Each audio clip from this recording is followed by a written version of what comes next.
It is a sad fact that most people are not healthy these days.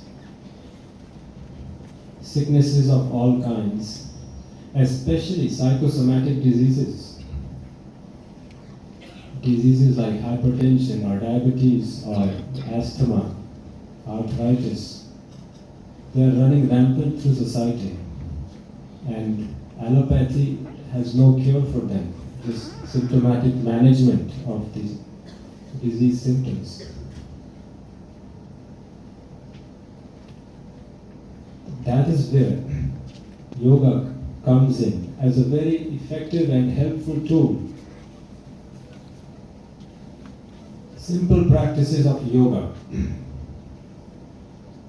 Some simple practices of asanas and pranayamas, which are the physical postures and the breathing exercises, have an immediate effect and impact on your health.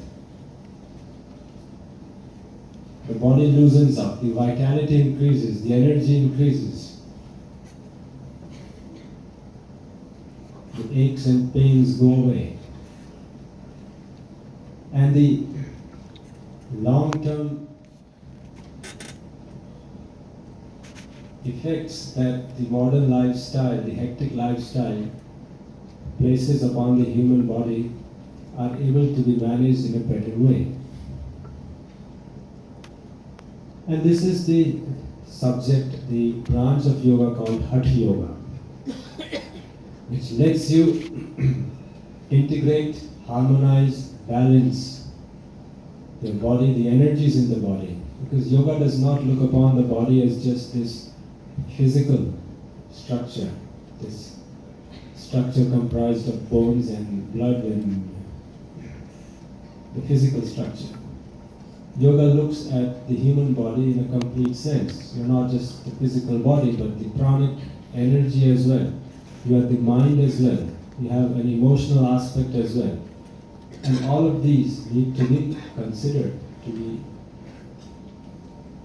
before one can say one is healthy. Simple practices. And our Guru Swami Niranjananandji has put forth this very simple but extremely practical concept called yoga capsules. Simple, short aggregates of practices, छोटे छोटे अभ्यास जिनको आप दिन के अलग अलग समय कर सकते हैं. Little practices that you can do throughout the day, be they asana practices or pranayama practices or relaxation practices that keep you active, healthy, and most importantly, stress-free. That was one of the things that was mentioned at the beginning as being the goals of this Dikshaaarambh program. कि आप लोग खुश रहिए, तनाव मुक्त रहिए, अपनी प्रतिभा को विकसित कीजिए. यही योग का संदेश है. This is the message of yoga, this is the theme of yoga. And I'm very happy to find a resonance of that theme in this place, in this university. And let me tell you, it is indeed a big blessing for all of you that such a program has been conceived for you at the very outset of your training. It's a unique program. And it makes us very happy and satisfied that such a thing, such an initiative is being conducted for all of you under the name Dikshaaarambh. Diksha is a very special word in the Indian tradition. It comes from the dhatu Diksh, meaning to see. Diksha gives you the ability to see something in greater detail, in better perspective. This is what this program is offering you. It is giving you some real education. I'm reminded of something that a great thinker once said about education. He said, education is what you are left with after you have forgotten everything that you have learned. Did you get that? शिक्षा वो चीज़ है जो आपके पास बची रह जाती है जब आप जो कुछ सीखे हैं उसको भूल जाते हैं। उसके बाद जो कुछ शेष रहता है वो वास्तविक शिक्षा है।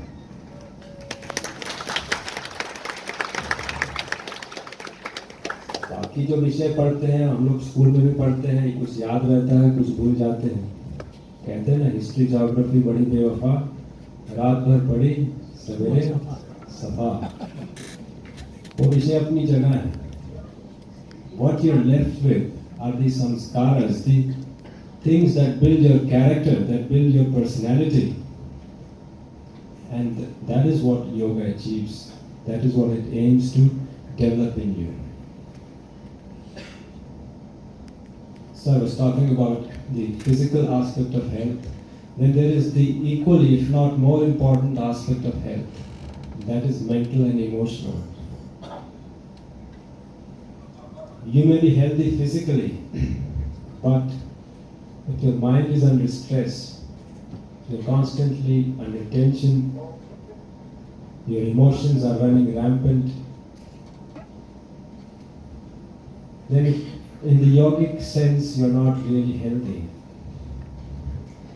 And yoga has simple but very effective tools that help you achieve mental peace, emotional balance, simple techniques of relaxation, because that is the underlying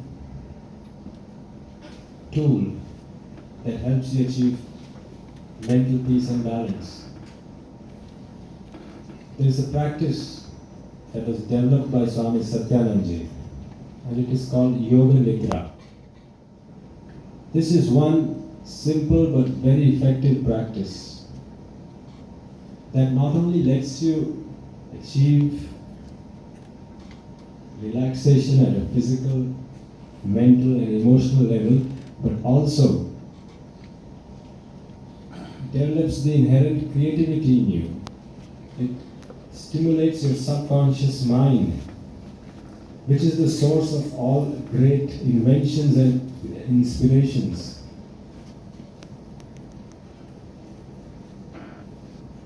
Many of you may have heard of a certain chemist by the name of Kekule. He is considered the scientist who discovered the structure of benzene. Those of you who have studied chemistry would recognize that name. He is the one who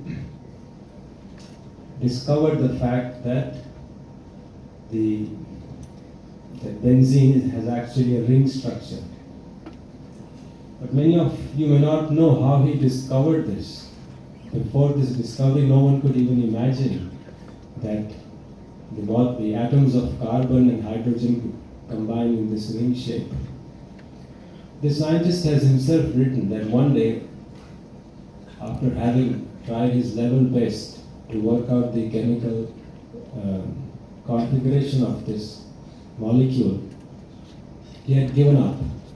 He was sitting beside his fireplace and he sank into a half-sleep state, neither waking nor sleeping. And in that state,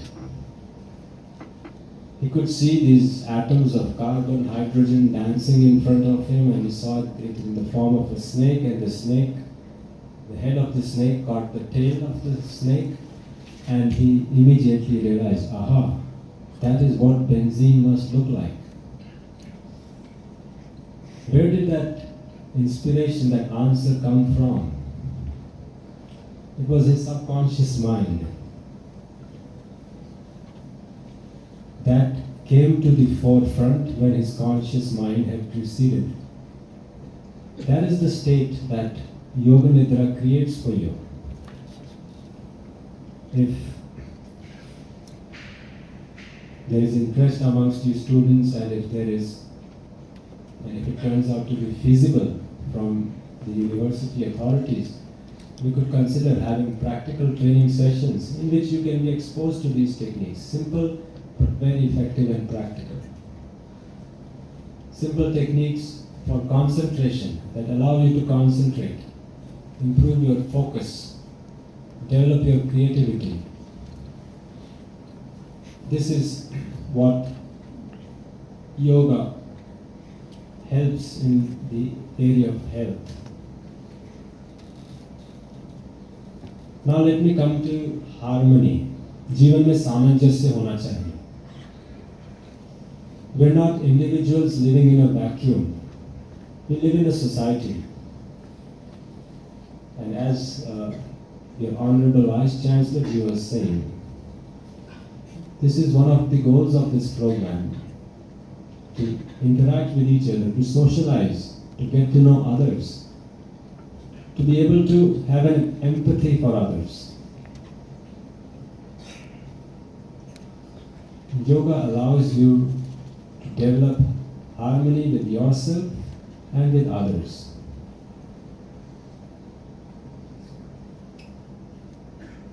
And this comes about through better awareness of oneself, through better awareness of what one's strengths and weaknesses are,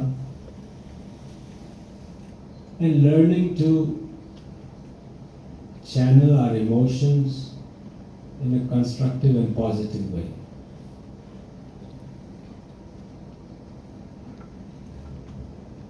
I'll place 2-3 simple sutras or simple ideas before you, something that you can try and put in practice. The first, and what our Guruji places a lot of emphasis on, he says, try to do one good deed a day. दिन में एक अच्छा काम, एक सत्कर्म करने की कोशिश करो. One small good deed a day over time creates an ocean of goodwill, which is what our society needs, which is what our families need. छोटा सा अच्छा काम, किसी की मदद कर दिए, बिना किसी अपेक्षा के. ये नहीं कि दूसरा मेरी मदद वापस करेगा, नहीं.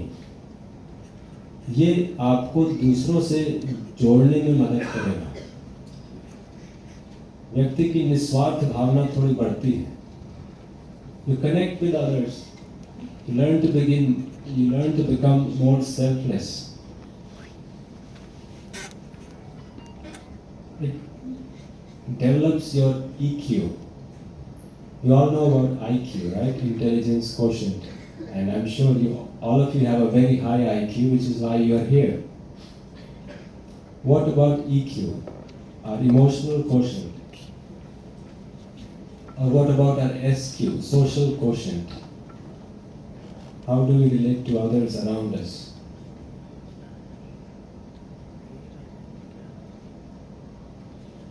Are we expressing the softer qualities of our hearts as well?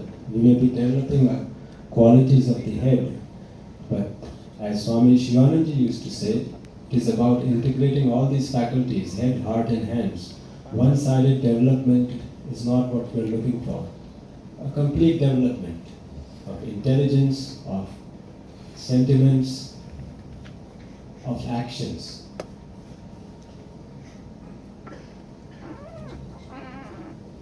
Looking at you, I'm reminded of my own university days. And I'm reminded of something that we had to do as part of our university training. It was called NSS, National Service Scheme. I'm sure something like this exists even today. In our time, we were supposed to complete 100 hours of service. Hours or units, whatever it was.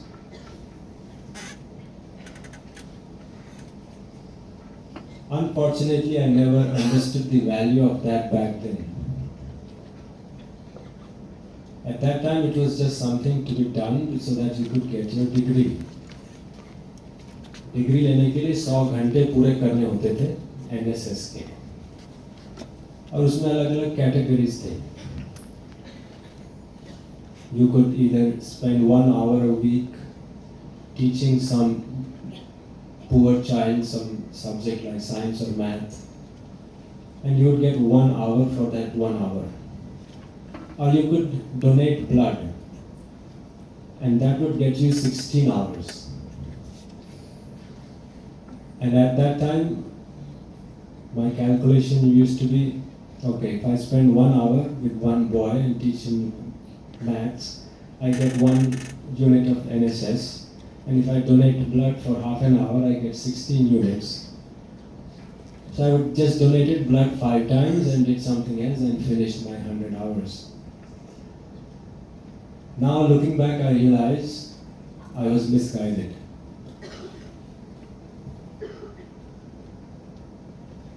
The intention of that scheme was something similar to what is being planned for you here. We want you to develop the softer qualities of your personality as well. Things like empathy, compassion, helpfulness, kindness.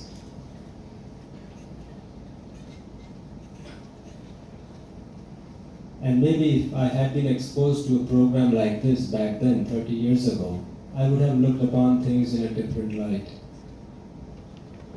So make the most of this opportunity. And see if you can apply this sutra in practice, this little precept, trying to do one good deed a day. The second, watch your associations, the things that you connect with, and always try to keep them positive. आप जिस भी चीज से जुड़ते हैं, जो भी आपके संग हैं, उनको ध्यान से देखते रहिए और प्रयास कीजिए कि इस चीज से भी आप जुड़ते हैं वो सकारात्मक है. Always trying to connect with the positive. I'm just re-emphasizing one point that was made by Dr. Panditji.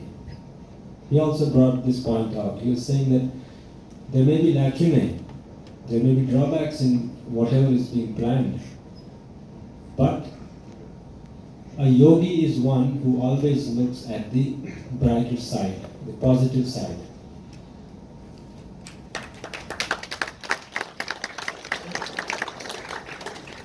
Can you be that yogi? Can you be like that sadhu? हमारे यहाँ कहावत है, साधु ऐसा चाहिए जैसे सूप सुभाए, सार सार को कही करे, थोथा दिए उड़ाए. साधु कौन है? साधु वो है जो सार को देखता है, थोथा को छोड़ देता है. जीवन में थोथा बहुत है. There is plenty of negative all around us.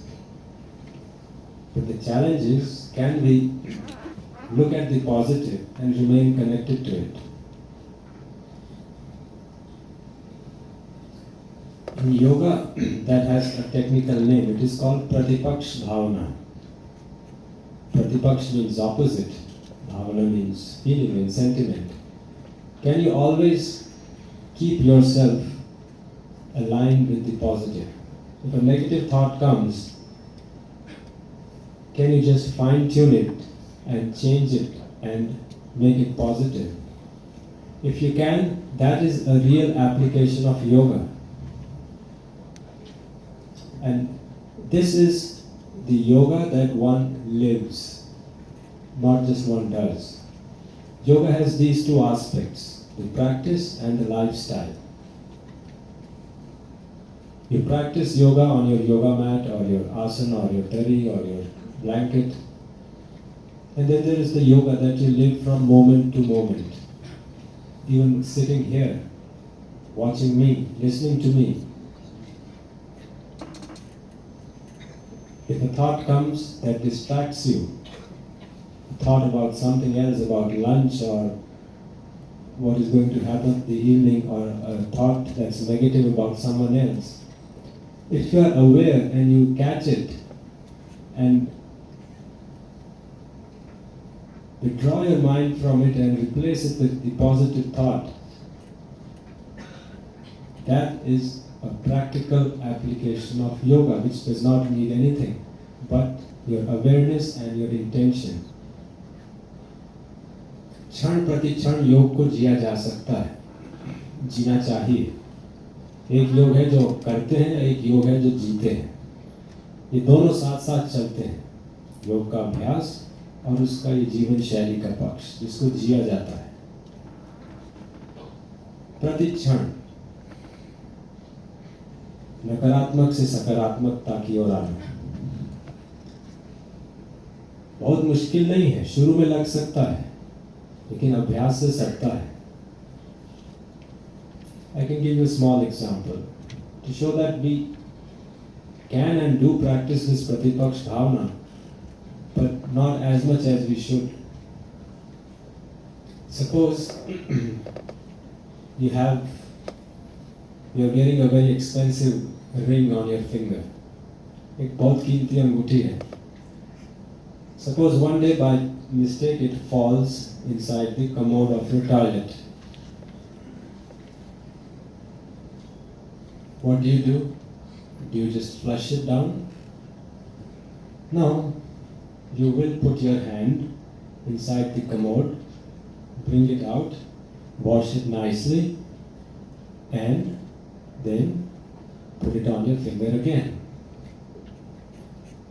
When you do that, are you looking at the negative quality of that ring or the positive quality? The negative thing is that it fell into the commode. But you're not looking at that. You're looking at how important, how meaningful that ring was to you, how precious it is. So you do it automatically, but for something which is actually dead and lifeless. Now let me give you another example where you do not apply this principle. Suppose you have a fight with your best friend or a close associate or a relative, someone you have grown up with. You have shared wonderful times together, and one day there is a fight or a disagreement. What do? From that point onwards, that person becomes your enemy number one. You don't talk to that person anymore. किसी से झगड़ा हो गया